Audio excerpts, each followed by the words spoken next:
church leaders have engaged in a systematic cover-up of child molestation, rape, sexual assault to the top levels of the Southern Baptist Convention. Majority white, majority male, and holistically racist organization.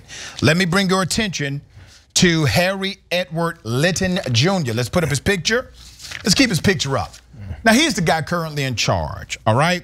Recently in charge, but still currently in charge.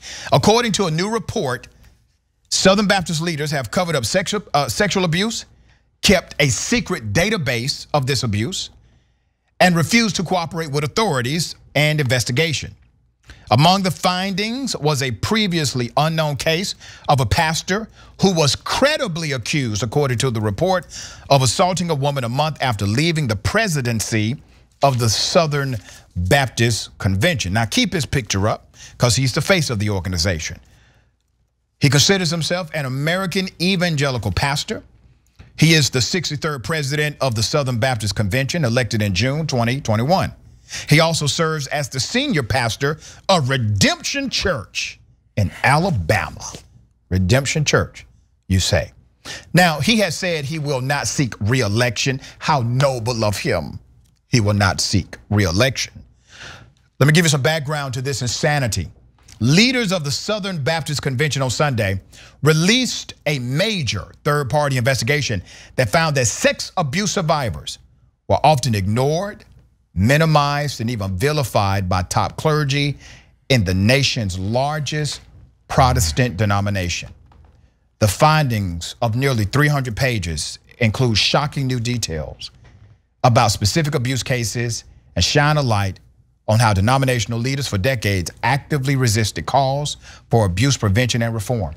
Evidence in the report suggests leaders also lied to Southern Baptists over whether they could maintain a database of offenders to prevent more abuse when top leaders were secretly keeping a private list for years. So let me explain. They knew they had monsters among them. And instead of doing the decent thing, they decided to keep a secret database of individuals who engaged in molestation and rape and sexual assault of various kinds. And they kept this list secret because they did not want these individuals to be known to the general public. They wanted to silently, secretly, without transparency, deal with and cover it up. All right, there's more.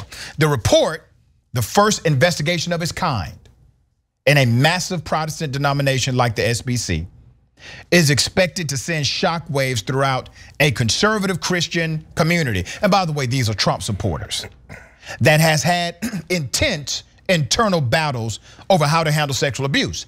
The 13 million member denomination, along with other religious institutions in the United States, has struggled with declining membership for the past 15 years.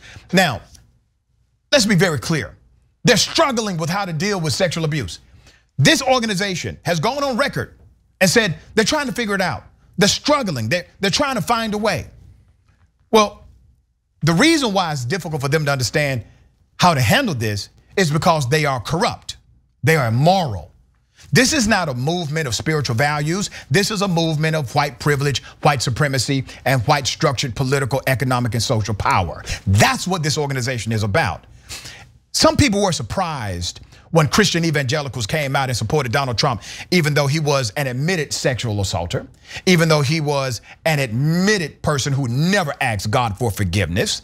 He said that during an interview. Still, these individuals, especially in the Southern Baptist Convention, decided to vote for him as a block vote, even when major ministers, a few of them, challenged their organization. What did they do? They decided to eradicate those ministers from their ranks, which shows the majority of you in power and the majority of your members are not following a value system, but you're following a system of whiteness and white power. That is it. There's more. Okay? The investigation finds that for almost 2 decades, survivors of abuse and other concerned Southern Baptists have been contacting the Southern Baptist Convention's administrative arm to report alleged child molesters and other accused abusers who are in the pulpit They were in the pulpit and employed as church staff members. Many of the cases referred to in the report were considered outside the statute of limitations, the time survivors can report sex abuse. So it's unclear how many abusers were criminally charged, if any.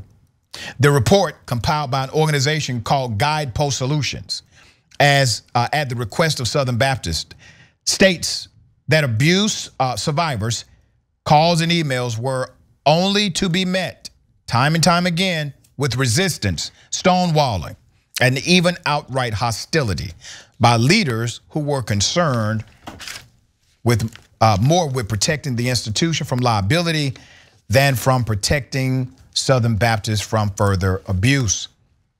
We've talked about this before. Monsters seeking positions of trust in order to engage in their devilish activity. No different here. But in this space, they are protected, just like police are protected in many ways, the industry, the culture. Remember, this is not about systems, this is about culture. This is not about policy, this is about culture. The Southern Baptist Convention, they have policies against sexual immorality. Matter of fact, they have a policy against fornication, premarital sex. They have a policy against being homosexual. They have a policy against having sex outside of the marriage. But it's okay to molest children? It's insane. It's crazy. It's ridiculous. But this is what they uphold as values. They are hypocrites. They are the problem. They're not providing a solution. Instead of upholding the values of freedom of expression, of protecting rights in the LGBTQ community, because I truly believe that's a values position. Instead of doing that, they engage in corrupt behavior and cover up. While stories of abuse victims were minimized and survivors were ignored or even vilified, revelations came to light in recent years that some senior SBC leaders had protected or even supported alleged abusers, according to the report. The report states that a major Southern Baptist leader was credibly accused of sexual assault of a woman just 1 month after he completed his 2-year tenure as president of the convention. Let's put up his picture. Let's put up the picture with his wife. The report finds that Johnny Hunt, a beloved Georgia-based Southern Baptist pastor who has been a senior vice president at the SBC's missions arm, was accused of assaulting a woman during a Panama City Beach, Florida vacation in 2010. Florida, Johnny Hunt. I got that picture from Johnny Hunt Ministries. Hunt does deny the allegations. Many people do not believe him.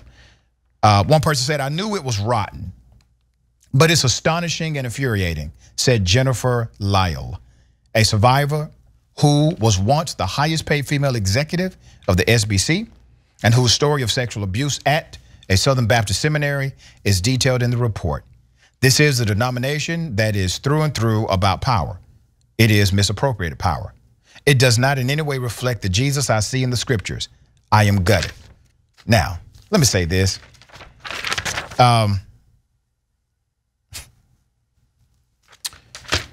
They don't follow Yahshua or Jesus.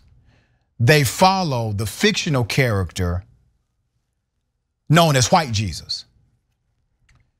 When you go to a Southern Baptist Convention church, the person they tell you who you are there to serve or the values you are there to connect with is a fictional character. They tell you White Jesus is all you need. White Jesus is an expression of their proposed dominance in the world. Now, at some point, you're gonna have to wake up. I'm talking to everybody who's a Christian. I'm a Christian man myself. God gave me a brain before he gave me a book. And I try to use my brain every day. This is insane to continue to follow these individuals. Listen, at this point, you gotta blame the whole group. All of them are to blame because it's not just about the bad actors. When you sit back and do nothing, you are now part of the bad activity. That's called culture. Culture will eat policy alive every day of the week. I don't give a damn what your policy says. when you allow this kind of culture to permeate in your ranks, you are making victims every day.